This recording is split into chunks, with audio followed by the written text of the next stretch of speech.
Okay, good morning people. It's time for another video from Felixstowe Phone Forge. Before I start, I thought I'd take the opportunity to make an announcement on delivery times and things for people who've got outstanding orders from my Etsy shop. Everybody is slowing down, so there are going to be probably 2-3 week delays on the expected shipping dates for all the orders. And this is out of my control. Several reasons for this. Firstly, components are taking a lot longer to get to me. I bought a pair of Daybreak wheels from Blaster Time EU 3 weeks ago. I'm in England, so that's literally 100 miles away. They only arrived yesterday. Everything has slowed down. Part of the reason for that is because you buy your suppliers from sellers who get them from the manufacturers in most cases. It takes them longer to get them because of the shipping delays, because of the current coronavirus situation, and then it takes longer for you to get your supplies from your suppliers because there's a delay there. So you sort of get a knock-on effect. If, say, Blaster Time EU, it took them a month to get those wheels instead of 2 weeks or a week or however long, and then it took me 3 weeks to get them from them, that's a 5-week delay before I can even start putting the flywheels in. And then, of course, because the aircraft companies, because of the airlines are reducing the number of flights to the absolute minimum, because obviously there's no point flying a really expensive flight across the Atlantic or wherever if the plane's only half full. There aren't as many flights, so stuff isn't going to get shipped as quickly, which means there's going to be delays. Everything will get done and it will get to you in the end, but it's going to take a bit more time than usual, so I thank you in advance for your patience. As an example, another example, I got an email from an F-Strike 2 days ago saying an order I put in 3 weeks ago had finally been shipped, and it's that bit I'm waiting for to actually start on a high performance strife build. Everything will get done, promise. It'll just take longer. Okay, so that's that out of the way. Today's video is about batteries. Not why you should use a particular type of battery or what the best battery is, but using particular batteries for particular things. In this case, my flywheel rival blasters. I mean, you know what this is as you, so I don't have to tell you what this thing is. It's old, it's probably considered obsolete unless you full auto it, and the first time I tried a full auto use, I just grinned for 10 minutes flat. Not very practical, but it's a lot of fun. The rival flywheel blasters are really easy to mod. It's just a rewire and stick a pack in.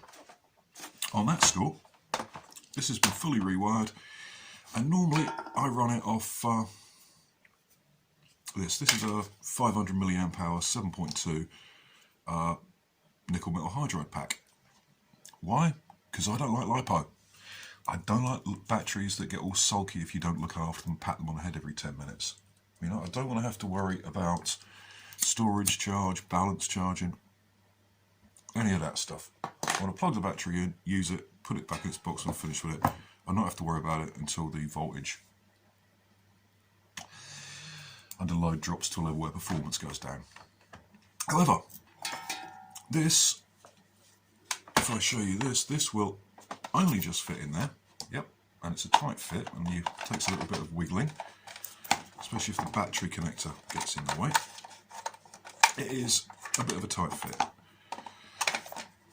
So there's no point me trying to even think about putting an 8 or 9 cell battery in this thing because it won't fit. And that means I'm limited to 2S performance, which for this thing is about 100, give or take a bit, depending on the ammo.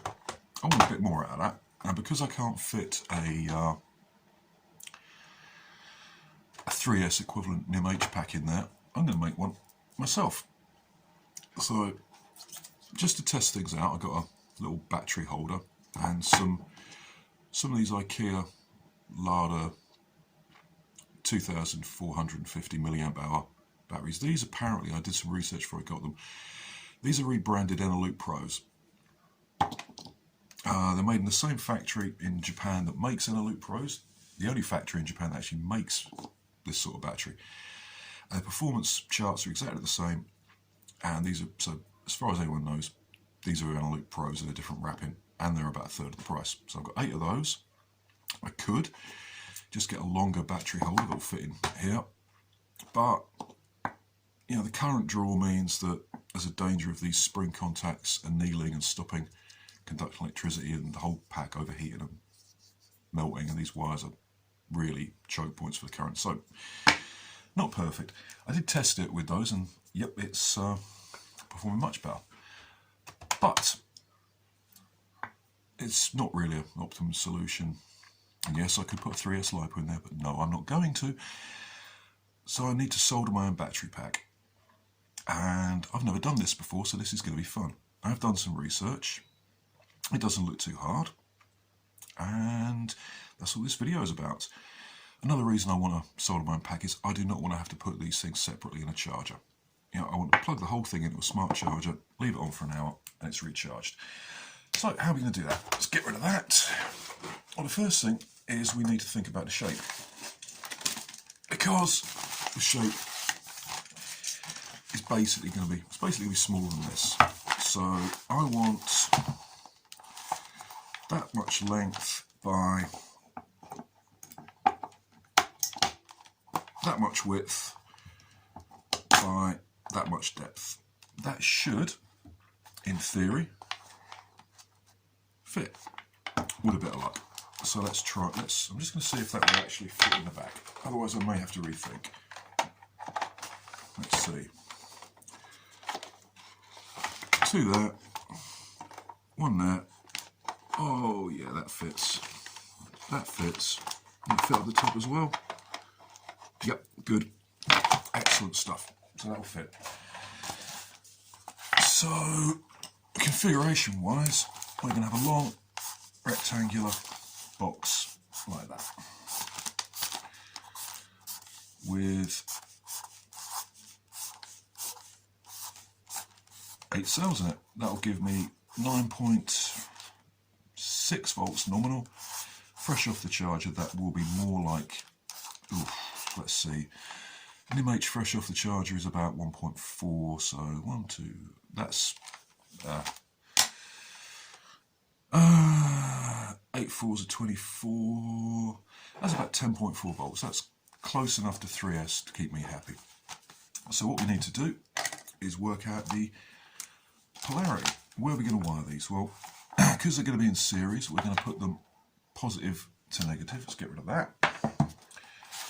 And then positive to negative there. So we'll say, there's our first battery. There's the positive. So this is the negative, that's the positive, that's the negative. Which means that has to be the positive. Yep, we're going to go around like this. So it's going to go there, there, along here. There's the negative there, and then we're going to go positive there, negative there, positive there, and negative there. This is making some sort of sense. So current's going to go around here. I use a different colour pen to show you the flow of current for this, because this is important. If I wire this up wrong, all sorts of horribleness can happen. So along this battery here, along that battery there, along there, along there, down along there, and then back that way on the other side. You can't see because this is a 3D picture. Boom, boom, and comes out negative there. So that's where the leads are going to be. And there's a little battery connector. Yay! Okay, that works. What we're going to do now is think about connecting the batteries. You can get proper nickel battery connector strips, but I'd have to buy them off eBay, and there's no guarantee they'd turn up anytime soon. So, a soft drinks can. Well, actually, in this case, it's a cider can. Aluminium. Aluminium is a really good conductor. It's actually better than copper, apparently. That means I don't have to use wire. So I'm going to cut little strips, little bridge here, bend them over like that, on the end there, and solder it together. To do that, You don't want to put too much heat into these batteries, it will probably do them no end of harm. I'm going to rough up the ends, and I'm going to use some flux. I'm borrowing off my silversmith girlfriend. And to rough them up, I'm going to use a nail file board. Just a little bit, just to take that off so the solder will adhere. On the other side, you can tell when you've got it done because they get a little bit duller compared to the, I don't know if you can see that. One is dull, well I can see it, one is duller than the other. And if that doesn't work, or if that's taken too long, I'll use some sandpaper. Let's try that. Ah, that's better, yeah. So what I'm going to do is prep all these and cut the strips out. And then hopefully we can solder them all together. My battery will melt or blow up. I won't set light to anybody's houses. Incidentally, if you're wondering why things look a little different in this video, it's the lockdown. That's another reason for delays on orders. When the lockdown was put in force, the UK government said, if you're in a relationship but you don't live with your partner, you've got a choice. Either not see them during the lockdown or temporarily move in with them. Being a good house-trained person, I moved in. Unfortunately, it means most of my workshop stuff is still at home, so I'm having to make once a week ferry runs to bring things in, which obviously isn't ideal. So that's another reason for the delays. So if you're wondering why I've suddenly got a new table, I haven't. Right, I'll get all that done, and I'll get back to you and show you what happens next. Don't go away. Okay, change of plan. For some reason, even with flux, these little tabs, I'm filming. Oh, sorry. That's all right. These little tabs just won't hold the solder. They've been cleaned off, they've been fluxed, they won't hold the solder, so I have to do it the hard way with wire. But that's okay. The batteries don't get too hot. So what I've now got to do is put another little bit of wire between those two. I'm using 20mm wire for each connector. So clip that off, and really it doesn't matter what colour you use, does it? This will get tinned, fluxed, and then off we go. So I'll show you how to do this. Right. First off, I'm going to put a little drop of flux on the end of our battery, like that. Yep, not too much. Little drop of flux here, not too much. And then we're going to tin them. So, you really don't want these batteries to get hot. I mean, if you've ever used rechargeables, you know they get hot at the end of their charge cycle. You probably don't want them to get any hotter than that. So, nice clean soldering iron off camera, tin the tip, 1, 2, 3, tinned. There you go. Might as well do the other side while I'm here. That battery's barely warm at the touch. Oops, need to get that in the middle. Yeah. 1, 2, 3, 10. Bit more on that. 1, 2, 3, 4. There we go. Now I'm going to tin this side. This is going to get complicated. So what I'm going to do as we go along, as each cell gets added, I'm going to bang some hot glue on to hold it all together. Whoops. Drop the iron. Here we go. It's possibly a little too hot. I'm going to turn that down a bit. 1, 2, 3.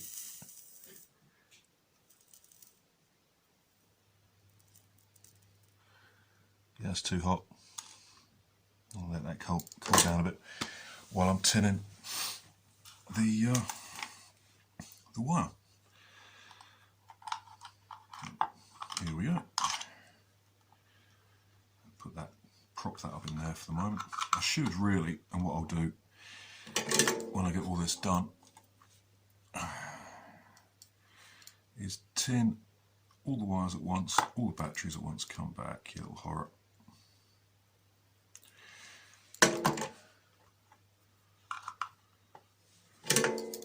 A helping hands would be nice here, but I'm too tight. So, he's nice and level. And I'm going to do this one first. So 1, 2, 3. Yep, that's on. And that is going to go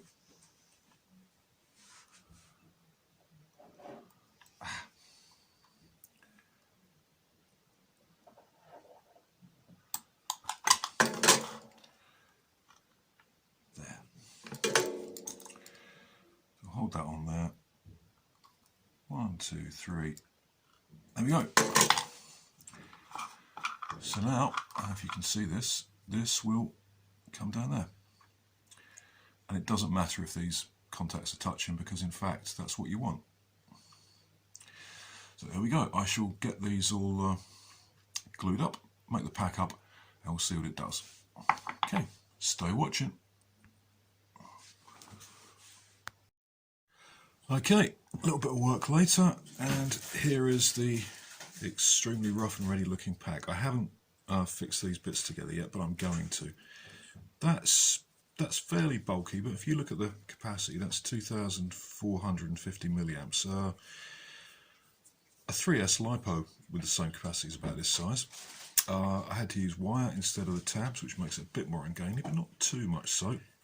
And picked up some crocodile clips. I'll put that down there. Here's a voltmeter. If we just touch the terminals of the voltmeter to the connector, we got 10.5 volts. Excellent. So it works. All I've got to do now is put on the XT60, get this packaged up, and we'll put it in the blaster and see what it does. Cool. Okay, here we have it. One finished, pretty much 3S nickel metal hydride pack. You compare it to a, in AA size as well, you compare it to a 2S sub C pack, it's actually a fair bit smaller, and it was also a lot cheaper. To get a 5,000 milliamp hour NIM pack, I mean, that cost me 30 quid. This cost me 8 and a bit of time. However, this is 20C. This can put out 100 amps. This, I doubt this could comfortably put out, this could put out 50 continuously as well. I doubt this could put out 10 continuously. However, nickel metal hydride is really forgiving. So you can abuse it a bit, and what really happens is you shorten the number of recharge cycles you get for it. Apparently Eneloop Pros, of which these are, rebranded copies, are good for about 500. I overuse this, I overdraw it. I might knock that down, 100 charge cycles. How many times am I going to recharge this in its user life, never mind its electrical life? 10, 15 times? And it was cheap, so I can replace it. Now, I have covered it in duct tape, as you can see, which isn't ideal. I should have got some heat shrink, some shrink wrap, but with the postal service the way it is, I decided not to wait. The main point is this helps hold everything together. Another thing, given that this thing puts out, I don't know, we'll call it 10C and say it can put out 20 amps maximum for like a couple of seconds. And I'm sure I'm wrong about that. On the other hand, it is worth pointing out that the Hasbro rechargeable battery pack was made out of AA size, that's 14,500 no, sorry, 1450 size for you. For anyone who doesn't know what a AA battery is, I don't know, somebody might not. The Hasbro rechargeable battery pack for the Zeus, and this is going in my Zeus as well, just used 6 AA sized 1500 milliamp hour generic low quality rechargeable nickel metal hydrides. Now, bear in mind, Hasbro are a toy company, and if they sell you something that blows your house up or catches fire, or you're going to sue them. So if it's good enough for Hasbro's lawyers to go, yeah, you can use AA's in stock rivals, it's good enough for me. And that brings me to the most important point. You could run a Strife with stock motors off this, provide more than enough current and a ton of voltage. It would of course shorten the motor life.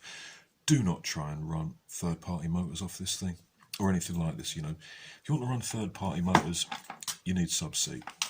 If you want to overvolt your stock motors, at the cost of them wearing out, a bit quicker than they would otherwise, this is a good low cost option. Right, so this is with the 2C pack. I haven't got a chrono with me, that's stuck at home, but hopefully you'll be able to hear the noise difference. So that plugs in there.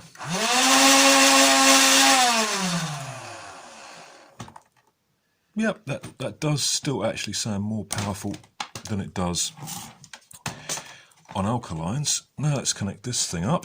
Now let's put this in.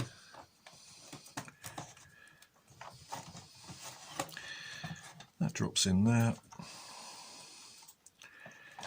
Goes in there.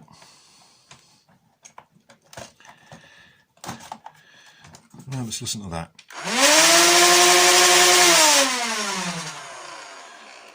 That is definitely angrier. Now I'm going to try the ouch test.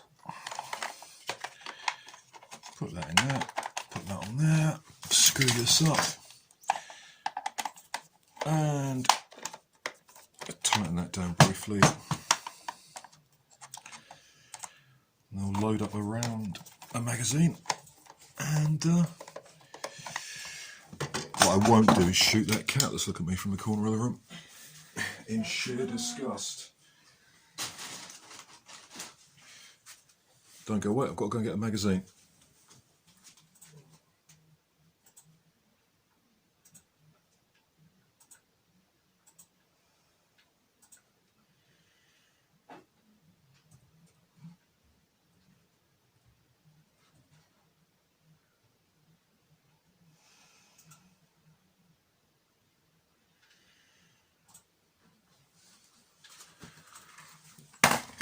There we go, 12 round stick magazine, bundle of balls, 1, 2, 3,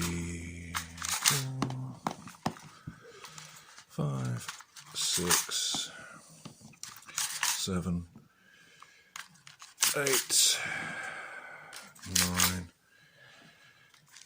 10 will do.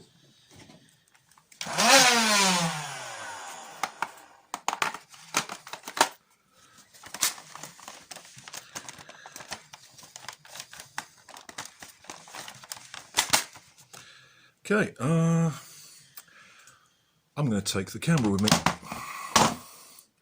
This may get a bit unsteady. Okay, let's see what happens when we burn some balls down the end of the road.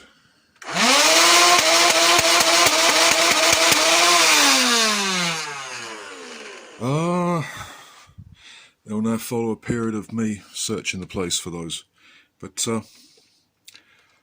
those were definitely doing higher FPS than they were on a 2S pack.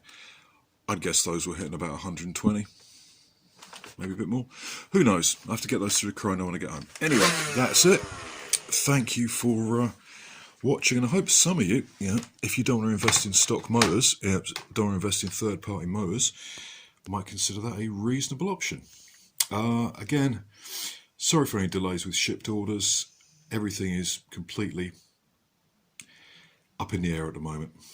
If you like the channel content, etc., please subscribe, or share it, or whatever. Great. Talk to you later.